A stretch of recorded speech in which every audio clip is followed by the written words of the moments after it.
Serge Gallienne, un pêcheur de Bourgault installé à Matamec, demeure à 2 pas du phare de l'endroit, construit au début des années 1900. Abandonné depuis plus de 60 ans, il est en très mauvais état, mais sa structure est solide et encore utile. T'es en bateau, c'est une balise, on se fait tout là-dessus qu'on s'en va à quelque part pour savoir où est-ce qu'on va.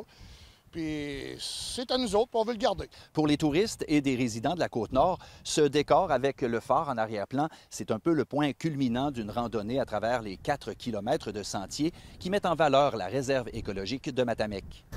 Serge Gallienne craint le démantèlement du phare à la suite de la visite le mois dernier de 2 fonctionnaires du ministère de l'Énergie et des Ressources naturelles. Ils sont venus me demander s'ils pouvaient venir prendre des photos du phare parce que, à leurs yeux, c'est un bâtiment illégal puis ils veulent le détruire. Charles-Henri Desrosiers, qui possède un vaste domaine à Matamec, serait le propriétaire du phare, même si ce dernier se trouve sur des terres publiques. Moi, j'ai acheté, il y a 30 ans, ce qui s'appelait à l'époque la station de recherche Matamec. Et ça faisait partie des actifs.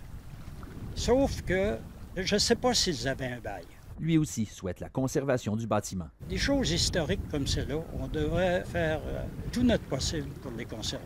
Moi et mon voisin Desrosiers, on veut le rénover, ça fait des années. Mais là, on ne veut pas le faire puis que le gouvernement vienne le brûler. Là. Le ministère de l'Énergie et des Ressources naturelles ne commande pas le dossier pour des raisons de confidentialité, mais soutient que le démantèlement du phare n'est pas prévu à court terme. Des projets de rénovation avec la corporation Amaury-Gallienne, qui gère la réserve écologique de Matamec, ont échoué au cours des dernières années. Cet organisme est en réflexion sur son implication dans ce dossier. Alexandre Quentin, TVA Nouvelles, Sept-Îles.